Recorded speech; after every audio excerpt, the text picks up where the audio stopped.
Baik, nama saya Mitra Purnamasari Waruwu, Prodi PAK, mata pelajaran soteriologi. Soteriologi terbagi empat, yaitu satu, pengertian soteriologi. Dua, mengapa kita butuh keselamatan. Tiga, prinsip dasar doktrin keselamatan. Keempat, konsep pertobatan sejati dan pertobatan yang palsu. Pengertian soteriologi. Satu, dalam perjanjian lama.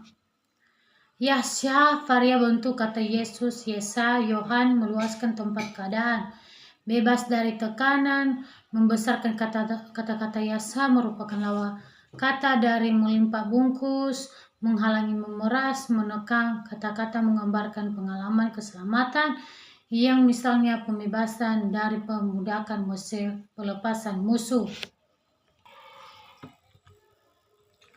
Gal artinya menebus, membeli kembali. Terdapat pengertian adanya harga yang harus dibayar. Kata ini banyak terdapat dalam kitab Nabi dan Mazmur. Dua, dalam perjanjian lama. Soteria artinya kelepasan dari segala bahaya atau kebinasaan secara rohani. Seseorang yang tidak diselamatkan berarti mengalami kebinasaan. Filipi pasal 1 ayat 28. Mengalami kematian.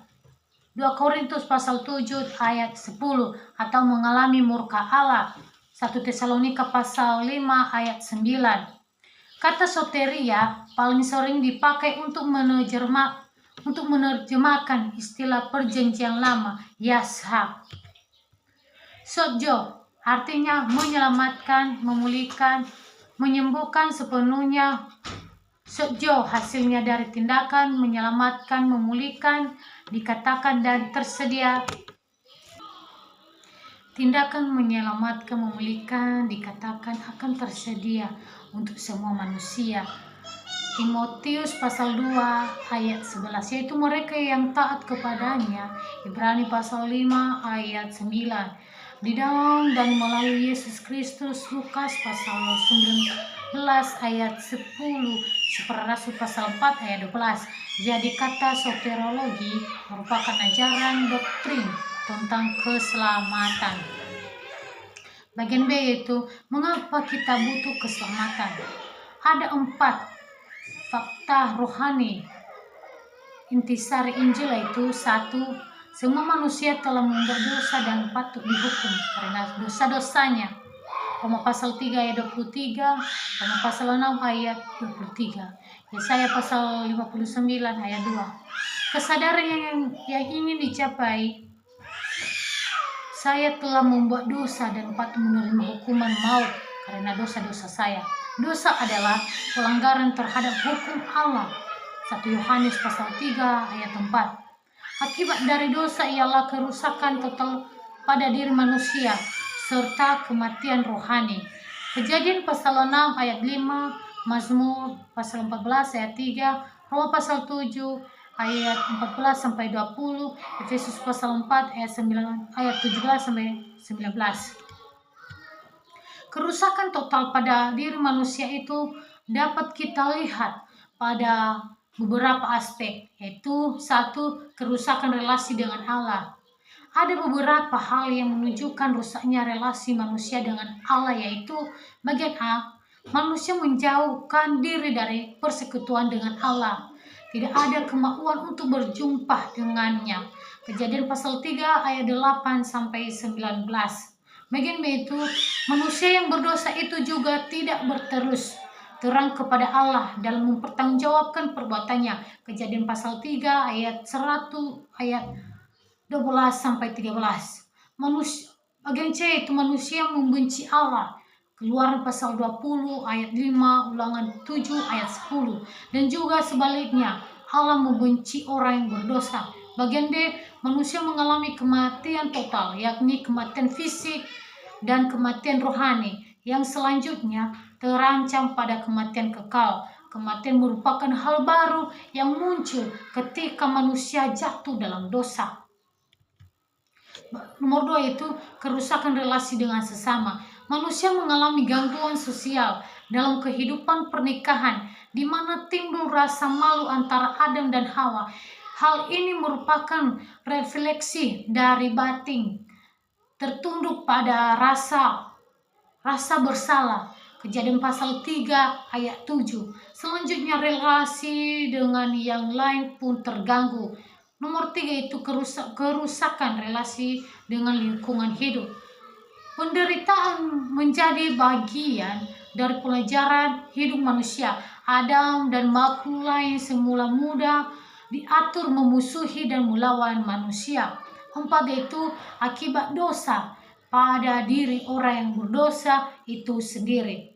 Dengan adanya kerusakan total pada natur manusia, maka itu berarti semua potensi yang ada pada diri manusia difungsikan secara berbalik atau berlawanan arah dengan rencana atau standar Allah. Selain itu, maksud dari total di sini berarti bahwa semua manusia tanpa kecuali telah berbuat dosa. Dengan demikian, bagian A, manusia berbudak oleh dosa, artinya manusia terus-menerus melakukan dosa yang sama. Ishak melakukan kebohongan yang sama seperti Abraham, ayahnya. Dosa memperbudak pribadi-pribadi seseorang. Bagian B, secara individu. Setiap orang memiliki natur dosa dalam dirinya. Setiap aspek dalam diri manusia sudah terancam. Intelek atau akal budinya, hati nuraninya, kehendak atau kemauannya, hatinya dan perasaannya. Bagian C yaitu manusia kehilangan persekutuan dengan Allah. Statusnya mati dan berada di bawah ancaman murka Allah. Bagian D yaitu manusia berada dalam gelap, buta secara rohani, sesaat dan memberontak. Bagian E itu umur manusia menjadi singkat, mengalami kematian jasmani, ada penyakit tertentu yang disebabkan dosa.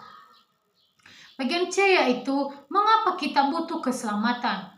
Manusia semata-mata untuk menyelamatkan diri dari hukuman dosa-dosa itu sia-sia. Kesadaran yang ingin dicapai, semua usaha saya untuk menyelamatkan diri dari hukuman akibat dosa saya itu sia-sia saja.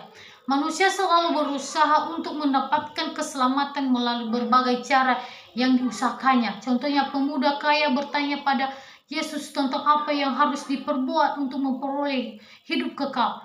Konsep yang ada pada orang seperti itu mengenai beroleh keselamatan ialah perbuatan usaha manusia. Orang muda ini berusaha sekuat-kuatnya untuk melakukan seluruh hukum Taurat supaya selamat, namun belum beroleh kepastian tentang keselamatan.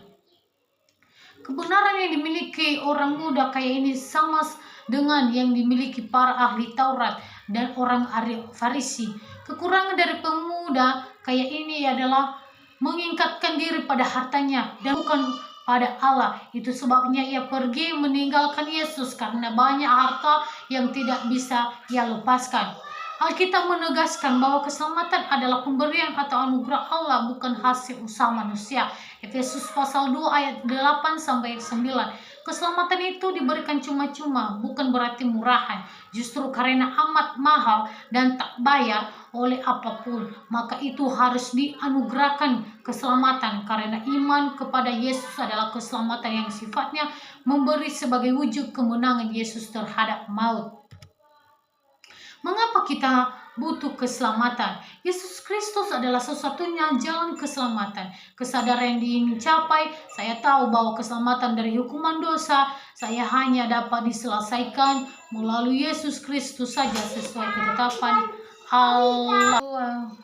Mengapa Yesus adalah satu-satunya jalan keselamatan? Karena dialah yang ditetapkan Allah untuk mati sebagai penanggung dosa, sebagaimana dikatakan kitab suci. Ya, Yesus sendiri telah memikul dosa kita di dalam tubuhnya. Allah sudah menetapkan jalan keselamatan itu menurut kuasa dan kedaulatannya. Efesus pasal 1 ayat 11. Yesus Kristus telah menyerahkan dirinya mati disalib sebagai jalan penebus orang berdosa. Apa artinya ditebus atau penebus itu? Dalam Alkitab, kata menebus memakai kata asli bahasa Yunani, esagorazo, yang merupakan istilah gabungan dari dua kata yang memiliki arti menjadi budak dari pasal kata dasar agorazo dan membebaskan kata-kata dasar X penebusan. Esagorazo ini menuntut sebuah syarat dalam kata asli lutrol yang berarti mendapatkan pembebasan melalui pembayaran suatu harga. Pembayaran atau harga untuk menebus orang berdosa dari perbudakan dan hukuman dosa itu adalah darah Yesus Kristus. Penebusan oleh Yesus Kristus itu berlaku bagi setiap orang yang mau percaya dan menerima Dia sebagai Tuhan dan Juru Selamat. Mengapa kita butuh keselamatan? Menerima Yesus sebagai Tuhan dan Juru Selamat, kesadaran ingin dicapai. Saya butuh menerima Yesus sebagai Tuhan dan Juru Selamat saya untuk memperoleh keselamatan hidup saya. Ini adalah puncak penjelasan dari keselamatan Injil. Pada fakta ini, mendengar Injil didorong untuk mengambil keputusan apakah menolak atau mengaku Yesus adalah Tuhan dan Juru Selamat, mengundang Yesus masuk dalam hatinya. Dasar Alkitab ini adalah ialah Yohanes pasal 1 ayat 12, sebab siapa yang memiliki anak, Yesus yang memiliki hidup. 1 Yohanes pasal 5 ayat 12. Bila pendengar Injil memutuskan untuk mengakui Yesus sebagai Juru Selamat dan Tuhannya lah, ia perlu juga berdoa kepada Tuhan untuk menyatakan penerimaannya itu. Isi doa menerima Tuhan Yesus terdiri dari poin-poin. Satu, itu mengakui diri sebagai orang berdosa membutuhkan pengampunan Tuhan. B, mengundang Yesus sebagai Tuhan dan Juru Selamat dirinya. C, menyerahkan diri untuk dibaharui dan dipimpin oleh Yesus. Bagian C, prinsip-prinsip dasar doktrin keselamatan. Dalam Perjanjian Baru, istilah yang dipakai adalah charis, yang umumnya dipakai dalam konteks Tuhan mencurahkan kasih atau bebas kasihan tanpa perang kebaikan manusia, baik secara aktual sudah dilakukan maupun konteksi diri yang mengundang kebaikan yang besar.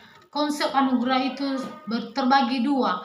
Anugerah umum yaitu setiap kebaikan atau berkat dalam bentuk apapun yang dicurahkan Tuhan kepada manusia dan dunia. Contohnya, Tuhan menurunkan hujan buat semua orang, percaya maupun tidak percaya. Anugerah umum terlibat juga pada aspek moralitas hati nurani sesuai divinitas, perasaan beragam secara umum, serta bayangan kebenaran yang ada diri manusia, yakni sifat-sifat baik secara umum yang ada sebelum mengenal Tuhan.